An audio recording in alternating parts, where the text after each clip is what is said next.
Hello, welcome back to UK Tool Talk. You see this? I've got a mic'd up, so hopefully the sound quality will be quite good, apart from some neighbours over there having a party, so they might be effing and a jeffing, but hopefully you won't be able to hear that. Anyway, what have we got today? Another old Makita tool. This is from the 80s, got it off eBay for about 30 quid, something like that. So, I know last week I did an unusual Makita tool, this one here, and I'm very, very grateful for all the fantastic views on that video. So I've dug this out. I've had this for about 6 months. I found it just by chance on eBay. I've never seen one before. I've never seen a tool like this before. So yeah, it's in the old metal box. You can recognise it. Anyone who had Makita tools in the 80s. Yeah, metal box. It still has the Makita Electrical Works symbol on it. So let's get it open. Right, have you ever seen one of these? I didn't until it popped up. This is a 14.4 volt half-inch drive impact driver, but the battery is separate than the actual drill. It comes with a battery pack. Quite a heavy battery pack with a strap on it, and it has a lead. So the lead just plugs in to there like that, and it has a little lock ring on it like that. Like that. And away it goes. Now if you come in a little bit, can you hear that? Hang on, I'll put it back next to my mouth. Oh, that is old school. I wish you could smell the bushes. Anyway, so that's the tool and the battery pack. Now it's got a 1 hour charger, which is amazingly quick. I don't know how much amps are in this battery, but I think it's designed to take off car wheel nuts, and a lot of them. And this thing is going to be out in the field. I think it's probably been used by like a rally driving team, like Pit Stop or something like that, somewhere where you haven't got mains and they want to change car wheels or rally cars. Now then, this machine has got a torque setting of 140 Newton meters, so that should be able to do a car wheel, the nuts on the car wheel. We're going to try that. I'm going to go around to my car and see if we can take one of the wheels off. But before we do, let's have a check out this charger. It's absolutely, I'm going to put a little bit on the screen about how much it weighs, but it is an absolute monster. It's an hour charge for this battery, which is really, really good. It's so heavy, I imagine, me knowing limited bits about electronics and things, but the transformer in here must be a special one. So it's got to go from 240 to 240 AC to 14.4 DC. But the bigger transformer must be able to put the juice into the battery pack a bit quicker. So next up, we're going to do some testing. We're going to get all this set up, and we're going to try and drive some screws initially and then some lag bolts. Okay. Right then. I'm all set up. I've got my belt. I've got it strapped onto my belt. Don't like this particularly. I'll have to get rid of this anyway. Never mind. It actually fits quite comfortably there. You can feel the weight. You can feel the weight on it, but it's not too bad. So what we're going to do first, if you come in a little bit, I've got this adapter. It's a Makita adapter. It's a lovely little adapter. It's a bit over-engineered and a bit heavy. And we'll put that on there. And then we'll put a bit adapter in there. Like so. And we'll try a screw to start with. Oh, it's got a little bit of play. Anyway, we'll give it a go.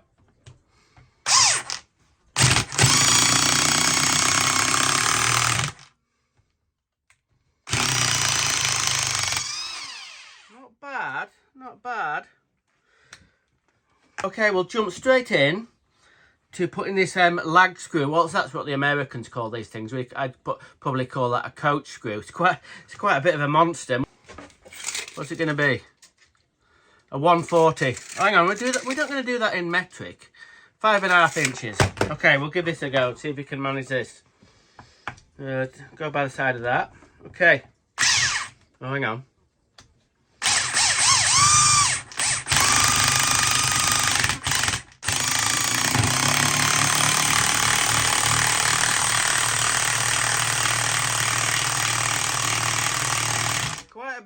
quite a bit of vibration with it. Blooming heck, you wouldn't know to use this all day.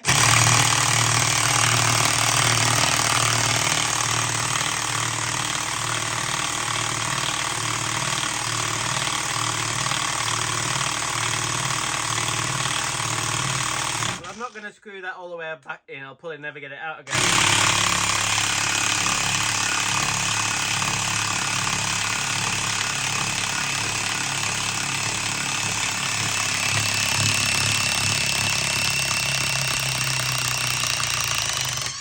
Whoa!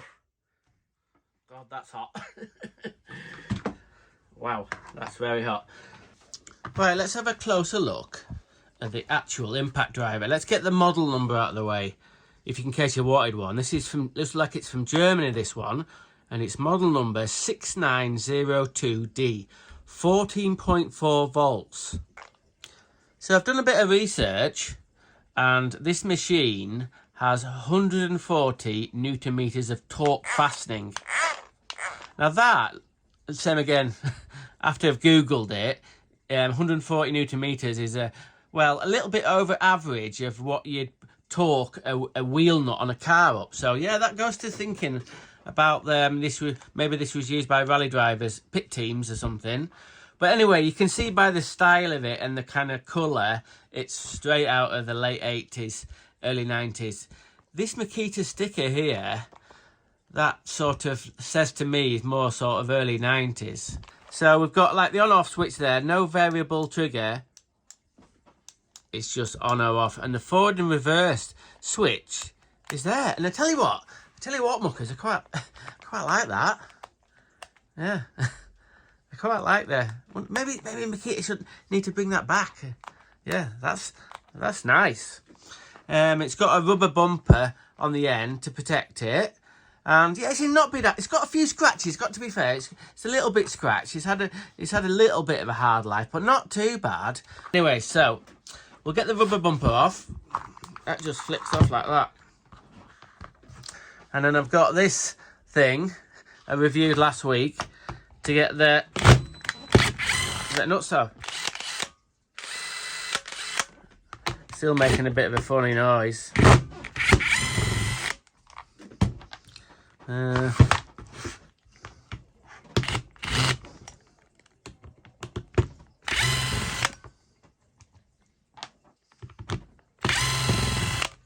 Smooth that, eh? That's a smooth little drill. Right, okay, let's go and see if we can get the clamshell in 2 bits.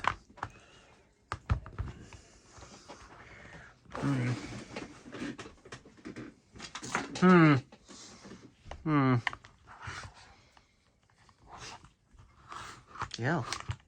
Hang on, might be an idea if I took the other screw out. Idiot! Who hasn't done that? Come on. Who hasn't done that? Thought they're taking all the screws out and then start arriving at the clamshell and find out if you left a screw in. Anyway, da-da-da! Da-da-da! Oh, hellfire. Woo-wee! Oh, wow, that is simple. No circuit boards in here. No circuit boards at all. So we've got the input where the lead goes on, and then that goes to the switch up here. Tiny little micro set. See if we can get it work without it falling to bits. Hang on. There. Isn't that sweet? And then it goes through this, which controls the forward and reverse, and straight onto an old sort of brushed motor with little bits of iron filings about. And then it's got some gear reductions here. And then this is the hammer and the anvil. Very simple. This is a bit different than what I used to. This big bit of metal here. And the head is normally enclosed in like a aluminium casing. But this has got nothing. It's got some bearings at the back there. And a biggish, to be fair, it's got a big spring. And quite a long spring. Quite meaty, this bit. Look at this bit here. It's I find that quite thin there. There's hardly any wear on these bits here where it clouts each other. It skips over like that. So the metal's good. The metal's very good. Right, so it's got Yeah, metal washer there, and then a rubber washer there. And this bit here, best thing I can think of, it's just like a shim to keep everything in good place. And it's just, the shim just sits. You see this bit here that's been all strengthened? That's designed to sit in there. So it just keeps the actual anvil bit, the hammer or anvil, sort of straight. So there we go. Right, let's have a look at the battery. Now, I've run the tool, haven't run the tool under load though, but it charged up okay. I put it on the charger and there was no fault lights come up or anything. Obviously this battery could be 30 years old, so I don't know how much life is left in this. Oh, really, obviously a nickel cadmium battery, 14.4, and I don't know whether it's a big battery or it's loads of sort of little batteries like sort of the ones that are in here. Or this one here. This is a 14.4 battery for a little drill. And you can see it's got 14.4 and it's got 1.3 amps on there. So, but the amps isn't written on here for some reason. I don't think that 1401 is just the sort of serial number of the battery pack. So this is the lead that goes to the actual impact driver. It's a lovely bit of rubber. Oh, it's just, that's not going to get in your way.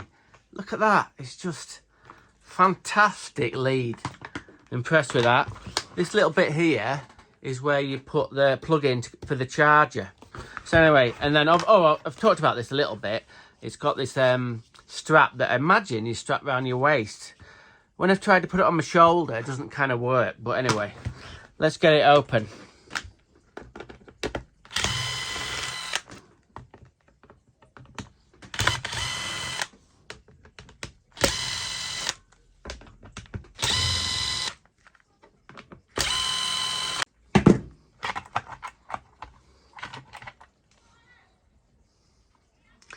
There we go. Wow. look at these cells. Oh my goodness me. They're massive. I thought there could be a load of Makita cells that go in some of the other drills, but it's not. These are one-offs. They're in actually quite good condition. You can see that. There's no sort of bleeding out of the cells. Not what I can see. These old nickel cadmium cells, when they're old, they tend to swell a bit and they have all sorts of acid and stuff comes out of the back. That sort of, it's a little bit of, well, I don't know there. These two bits here, I'm not sure about. They must be some kind of overload. I imagine if it gets too hot, it'll have a temperature sensor in there. And then it's got a little sort of, I don't know, that's got a light in it, tells you something. It might be, that's all it does. And this is where you connect the actual charger up to. But yeah, I don't think I can't see anything written on the batteries to give you a clue what they are. There's a little bit of rust in one of them. I don't know if they'll come out any further. I don't think there's anything on the other side really. No. So whatever configuration, whatever batteries they are, that must be, how many is there? I'll have to do a bit of maths here. There's 6. So that'll be, don't know. That was interesting, wasn't it? It was like it, God, you wouldn't want to get, can I put this sort of on round your waist and go out to shops, would you? Bloody hell. Now, I know this looks a little bit Heath Robinson with the 2 adapters on, but that was the only 17mm one I could find at the time. So we're going to try and get one of these nuts off. Now, this is my car, VW T-Cross, and they've got fantastic alloys. No little fiddly little things to get your brush into. No brake dust on them. So, yeah, 17mm nut on there. So we'll give it a go and see if this old school impact driver was for cars. Yeah, it's struggling. You can tell straight away. It hasn't got the oomph to take these nuts off, unfortunately. Anyway, that was a bit of a fail for that machine, but I've got my Makita 18V DTW 300 half-inch drive impact driver. Let's see if we can do it. No problem at all. God, it absolutely murdered it. We'll just see if we can run the other one again, the old one, just to see if it's loosened it a little bit. No, it won't shift it. So maybe this wasn't used for taking off car wheels. Don't know. Right then, thanks for watching UK Tool Talk. Like and subscribe if you want to. Anyway, another fantastic video out of the way. Quite impressed with this very unusual Makita tool. Now, in the theme of unusual tools, next week I've got a really unusual tool. So I bought this ages and ages ago. I've never seen anything like it really. Look at this. This is a Hitachi 12mm cordless knife cutter. So yeah, it looks a bit like a jigsaw. Apparently it has special blades you put into it. I've never seen anything like this. It's brand new. It's never been used. New old stock. Got it off eBay. Same old business. Now then, there was another guy going to review this. One of these. Mr. Tools from New Zealand. And I sent him a message saying, are you going to do it or am I going to do it? He's actually... he's put a photo up on his channel about a modern version of this tool. And he was like, bloody hell, it's very expensive. And I said, do you mind if I review the old one? And he said, yeah, go for it, go for it. So here we are. So that's next week's, hopefully, video. Okay, I'll see you next time on UK Tool Talk.